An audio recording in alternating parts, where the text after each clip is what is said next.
All right, back here with In the Marbles. We're getting ready for our weekend review, or just really we should just call it a race review of the Formula One Turkish Grand Prix there in Istanbul. We could call it a weekend review because there was a lot of interesting things that happened over the weekend. And I tell you what, I watched qualifying. I caught qualifying when I was at my mother-in-law's house there, getting ready to be done with everything and be done with the hunt and go and eat some steaks with my brother-in-law and niece and nephew and all them. And qualifying was fun to watch. Qualifying was I have something to talk about on qualifying real quick. There was like this meme that I came across on I think it was Instagram, and I forgot to save it, but it was somebody said the top 3 qualifiers after everybody gets penalized for going through the double yellows for the entire session, and it was the first one was the safety car. Yep. The second one was the track sweeper, and the third one was the dog that was caught running. So, man, how do you mess that up? Who brings a dog to the racetrack? Yeah. And then imagine saying, "Yeah, that's my dog. I'm sorry, my bad." But qualifying was. It could have been so much worse because you look. Oh God, it's so bad. You look at an animal on the track. It's like you don't want it to get hit, but at the same time, you're like. What happens? What would that look like if a Formula One car at speed? Ooh, I don't even want to think about it. I mean, it could be something like a rodent or something. Like we'll just say a rat. Ooh, yikes! It would just explode that little rat. Could you imagine them watching on TV and them going so fast, and you catch this like just this pink mist. Yeah, and oh my gosh, what happened? That would be so horrible to just witness. Because I remember watching qualifying for the Daytona 500. I think it was 2003. And Michael Waltrip hit a seagull. Yeah, I think I remember that. And like he was coming across the start-finish line, finishing it off, and it's almost like it just exploded. Like when Randy Johnson was pitching from the mound and he hit the bird that came across. What are the odds of that? That was crazy too when Randy Johnson hit the bird. But yeah, man, that was a crazy qualifying. I watched qualifying. So starting with Q1. After the red flag had come out and then everybody went back out there and it was so crazy to watch everybody's turning faster laps and watching Hamilton's name getting bumped all the way down to 14th. And I was like, oh man, this is, he might not make it out of Q1. And then he still made it through. And I was just like, all right, well, never mind then. But it was pretty interesting. Q1, Q2, and Q3 were all interesting because I think I've said it before on the show, rain is the great equalizer in Formula One. And Max Verstappen was in his element. Well, at least for that. I'm going to slow you down on that one because he obviously didn't show it during the race. Not during the race, but on qualifying. But man, I tell you, the qualifying was fun to watch. And Perez getting the pole was awesome. Stroll. Thank you. Stroll got pole. Perez was third. Okay. My bad. So, yeah, it's okay. Racing point. And Verstappen was second. Yes. Okay. I don't have those in my notes. Just heads up. But the race started. First of all, you can't take it away from Lewis Hamilton tying Michael Schumacher's record of 7 championships. Yeah. Awesome. Congratulations. It was fun watching Schumacher do it, but it feels different with Hamilton doing it. And if you go back a few episodes, listen to F1 Rant, you'll see I'm not a big fan of Lewis Hamilton. If you're a constant listener to the show, you'll see that I'm not a big Lewis Hamilton fan. In fact, I was talking to a few guys from Unhinged, and they said, hey, you should bring Lewis Hamilton on. I said, that wouldn't be a good idea. That wouldn't be a good idea at all. Now, if he reaches out to us and says, can I be on In the Marbles? I'm like, sure. I mean, I'd be okay with him on. Yeah, I'd be okay with him on, too. I would love to rack his brain a little bit and just talk to him. Yeah. No. Okay. No? Anyway, we're just going to move on. I would like to have him on, but in my mindset right now of liking to root against him, and I shouldn't say I like rooting against him being in the position that we are, network, talking about racing, you should be kind of unbiased, but I don't like him. Well, hey, we all have that one person, I guess. No, we do, but winning his 7th championship, that's awesome. And I saw an interview with Michael Schumacher about talking to him about his 7 championships and would you be okay? And somebody asked him, would you be okay with somebody breaking it like Lewis Hamilton? He said, yeah, records were meant to be broken. And the best person out there right now is Lewis Hamilton to do it. And he didn't break the record. He tied the record. Yeah. Big difference.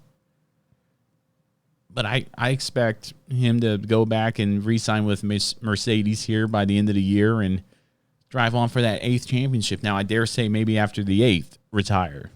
Yeah, I think he. But I don't know. I don't know. I don't know. There's no sign. We said it last week with Charlie. There's no sign of him stopping or slowing down whatsoever. I don't. Honestly, I think I can kind of disagree with that. I don't know. To me, I don't know. Maybe I'm just overthinking it, but I kind of see him as the kind of person that if he does go out there and come back and go for 8 and he does get it, I think that's it. I think he might be near the end of just kind of hanging out after that. But I mean, the race overall was, I mean, to me, it was a good start. Stroll on pole, and he got out there, and I mean, between him and Perez, that was it. I mean, Racing Point was gone for like the first 15 laps, and I thought it was looking great. Hamilton was, I mean, he got up to 4th. Bottas spun out, which was unfortunate. Yeah, Bottas spun out a lot throughout the course of the race. Yeah, he had a very, very rough day, especially at the start there. And then just, wow, it was, I don't know, everybody just seemed like the guys that were doing decent went south. Verstappen, it went south for him as well. Right. Lance Stroll, everything really went south after they had to make the pit stop, and he was not very happy as well. And I mean, I guess the track was just drying up, but I just couldn't believe it how Lewis Hamilton was on tires for over 30 laps on inters, and I mean, he was gone. And he was like, we're not going to pit. They wanted to box him, but he was like, nah, we're good. And he won the race. Yeah. I gotta say, man. But and I will say this. It wasn't a dud for me. Okay. It was okay. Okay, well, that's, all right. Only because I thought it would be a little better. Hamilton and rain is oil and water.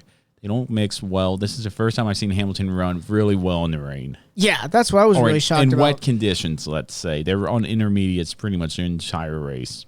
Yeah. But Bottas spun a lot. Verstappen spun a lot. Very uncharacteristic of both of those drivers to do that. And your podium, Hamilton, Perez, and Vettel, finally some wind in the sails there for a Ferrari. Yeah, coming down towards the end. So Leclerc had passed Perez because he had a little bit of a mishap there on the final lap, and then Leclerc locked it up with about 2 turns to go, and Perez got by, and then Vettel got by too. So that was good. But I think the problem with those guys spinning out was I know that there was a lot of complaints about the track just being resurfaced very recently, right? And I think that between that with the combination of the rain and everything did not go very well, because we saw it in qualifying as well. There were a lot of yellow flags in qualifying. So yeah, there were. But hey, it is what it is. I thought it was a good race. It was okay. I thought it was pretty cool to see Lewis Hamilton, even though it was he won, lock up his 7th championship. But I don't know. But I mean, I am going to say this: he won by 31.633 seconds. Yeah, like I said, I mean, if you call Formula One racing, I don't know what you're watching. And you could pick a lot of NASCAR races like that and say, well, this guy won by 12 seconds. Yeah, but this isn't a half a second. And, I mean, you could look at it from both sides of the coin and say, I don't know. To me, 31 seconds. Like I said, watching that, I saw the wear on the tires on the intermediates, and I was just like, this guy's going over 30 laps, and he's that far. I mean, he's just getting away from Perez. Just getting away. Yeah. And I was like, man, the track is still wet. It doesn't have a whole lot of tread in the middle of the tires anymore to move some of that water. I was just like, I was kind of in shock at first. I was like, man, how's he doing it so well? I mean, he's got to come and get another set of inters. But it was weird how, everything just changed over. Putting a new set of inters on didn't do anything for anybody. It seemed like the older tires were working better. Just stay on them. So that's why they said, hey, we're going to take our chances and keep it. You can't blame them, man. And with 3 races to go, who cares? They're racing for second. Yeah, Lewis Hamilton's your champion. So let's say this. You watch the Formula One races. I'll do whatever else I need to do in order to keep my sanity, because the season over for 2020. We might as well have done a year in review for Formula One right there, because who cares? Right. Everybody's racing for second. Well, I don't care. It's boring to me now. Oh, okay. Well, So I'll keep watching. They're lucky to have an okay race for me, but just a heads up for not this week. They don't have a race, but next week, I believe, at Bahrain. Mm-hmm. You're going to have to do the racing review, because I'm not going to watch it. I'm not going to waste my time watching a Formula One race where I know who the winner is and who the champion is. It's bogus. And what's interesting was when Charlie was on last week and he was talking about how the point system is so jacked up in Formula One, and he thinks that right. Everybody should get a point. Thinking, I was everybody should get a point. If you're racing in Formula One, in the top 10 only get points. I get the point of it. It's consistency, but it's always Mercedes up there. Yeah, I remember when we talked about what we would do in Formula One, and I at first was like, I'd keep the point system the way it is, but now looking at it, I mean, why not? Why not let everybody get a point? First place could get 20, and last place could get 1. Yeah, I think it worked like that because it doesn't matter, because if you're winning the sales full throttle forward like Mercedes is doing, who cares if 20th gets a point? Yeah. They're not going to catch you. I think maybe you could give an extra point to first place if they win. I think that's stupid. I think the whole fastest lap thing is stupid. I think that the fastest lap should stay, but it should. I mean, I think it could go for anybody. I think now again, the fastest lap, you can only get an extra point if you finish inside the top 10 if you have the fastest lap. I think it should just be for anybody, because then at that point, what if somebody in the back is like, you know what, in last place for some odd reason has a car that can be fast. Let me pick a name out of the hat. Williams. We'll just pick a Williams. Theoretically speaking, if they had the equipment and they were in last, and it was just let's say a crappy day for George Russell, and they say, hey, come in and we're going to put a set of softs on and we're going to go for that fastest lap. If they could do it, why not? Yeah, why not? Why not? But again, just picking a name out of the hat. Williams. Williams, who has no points. No. As far as the team goes. So that's, well. A team of that caliber with a history in Formula One. But that was the race review for In the Marbles, and now we're going to get into our NASCAR 2020 year in review.